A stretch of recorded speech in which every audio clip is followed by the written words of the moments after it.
কখনো ভেবেছেন ফজরের নামাজ 4 রাকাত কেন, জোহর কেন 12 রাকাত, আসর কেন 8 রাকাত? বাবার টাইম হয় নাই। কখনো ভাবি নাই ফজর জোর কেন, জোহর জোর কেন, আসর জোর কেন, এশা জোর কেন, মাগরিব কেন বেজোর হলো? ভাবি না। বাবার টাইমে নেই আমাদের। আপনি যেটা চাচ্ছেন সেটা দিবে কে? তো ওনাকে তো একবার জিজ্ঞেস করতেন কি করলে তুমি খুশি হবা। বউকে জিজ্ঞেস করছি,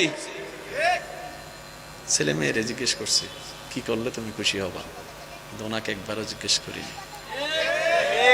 আল্লাহ কি করতাম বলো না তুমি খুশি হবা। আমার সেই ক্যাপাবিলিটি নাই তোমাকে খুশি করার, তারপর আমি চেষ্টা করব যদি আমি জানতে পারি। প্রশ্ন করার সুযোগ, সময়, চিন্তা, ভাবনা আমাদের কখনো হয়। এবার আমি আমার জীবনের অঙ্ক কষবো, আপনি আপনার জীবনের অঙ্ক কষে একটু টোটাল হিসাবটা মিলে বলেন তো আমরা কি লাভে আছি না লসে আছি? অথচ এতদিন মনে করছি আমি সাকসেস, জায়গা দখল করে আমি মনে করছি আমি জিতে গেছি। একটু জোরে বলেন না। অন্যকে দাবিয়ে মুখের হাসি ছিনে আমি মনে করেছি আমি সুখী।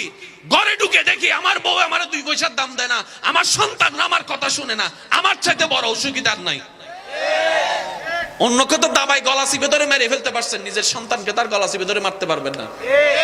কর্মচারীকে তো গাঁট ধাক্কা দিয়ে বের করে দিয়েছেন, কিন্তু ছেলেকে মেয়েকে তো ধাক্কা দিয়ে বের করতে পারবেন না। এবার টোটাল অঙ্ক মিলান, আমি তো লস, আপনারটা জোরে বলেন না।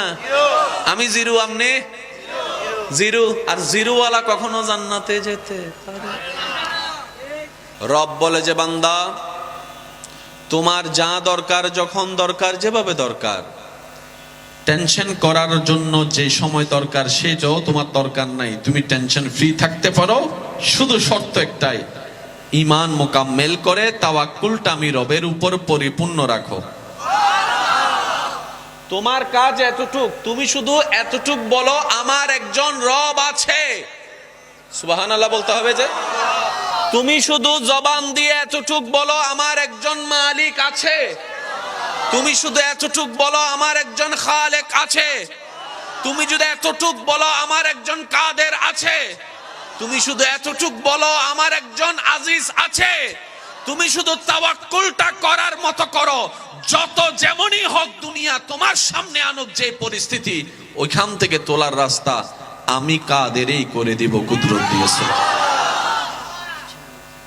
এবার কি আল্লাহ আমাদের জীবন কঠিন করছেন না সহজ করছেন? তারপর আমাদের জীবন কঠিন কেন একটু বুঝবেন।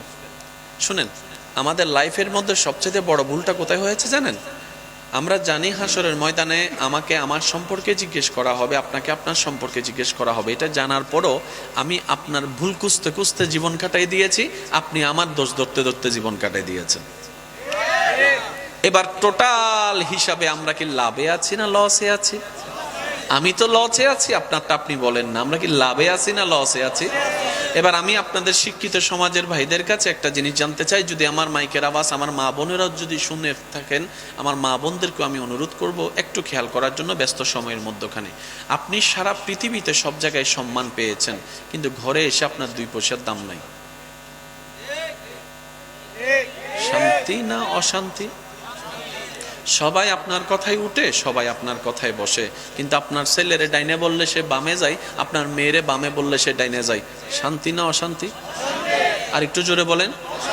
সবাই আপনার জন্য কলিজা কাইটা খাওয়াই দিচ্ছে, কিন্তু আপনার জামাই আপনাকে ভালোবাসে না। শান্তি না অশান্তি? জোরে বলেন না। সবাই আপনাকে পাওয়ার জন্য পাগল, কিন্তু আপনার বউয়ে আপনাকে 2 পয়সার দামও দেয় না। শান্তি না অশান্তি? তাহলে আপনি সারা দুনিয়া ঘুরে যদি ঘরে ঢুকে শান্তিটা না পান, টোটাল হিসাব জোরে বলতে হবে যে টোটাল হিসাব। আর আমরা কি জানি চাই? আপনারাই তো বলেছেন একটু আগে, আমরা কি জানি চাই? একটু না বেশি? ক্ষণস্থায়ী না চিরস্থায়ী?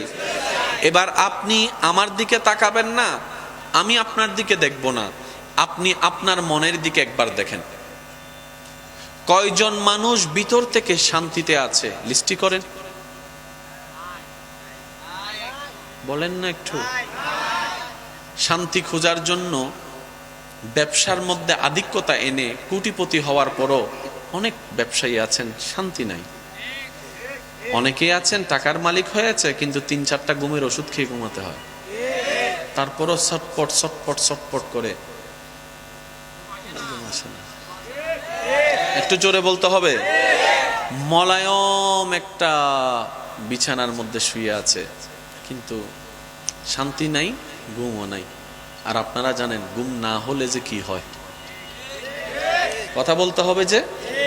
আবার অনেক দেখা যায় মাথার উপর ছাদ নাই, তেমন কোনো আরামের বিছানা নাই, কিন্তু নাক ডেকে দিব্যি ঘুমাচ্ছে।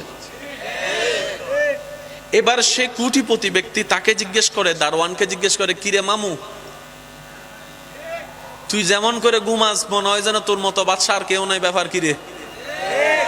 তো ও বলতেছে, স্যার আমার কিছু নাই, টেনশনও নাই।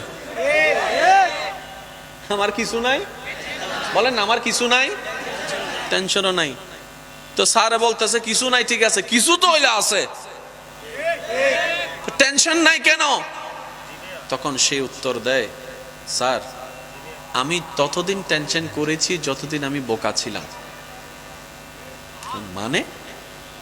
বলে যে আমি টেনশন করলেও তো দিন রাত হবে না, রাত দিন হবে না। আমি মন খারাপ করলেও তো ভালো খারাপ হবে না, খারাপ ভালো হবে না। আমি হাজার চেষ্টা করলেও তো সন্ধ্যা রাত হবে না, রাত দিন হবে না। সুতরাং আমি যখন থেকে বুঝেছি আমার চাওয়া না চাওয়াই কিচ্ছু যায় আসে না, আমার রব যতক্ষণ না চাই, সেই দিন থেকে আমি আমার সমস্ত চাওয়াকে রবের দরবারে কুরবানি করে দিয়েছি হাসি মুখে। প্রশান্তির জীবন আমার চলে এসেছে। সুবহানাল্লাহ। আল্লাহ আমাদেরকে একটু বুঝার তৌফিক দান করুন।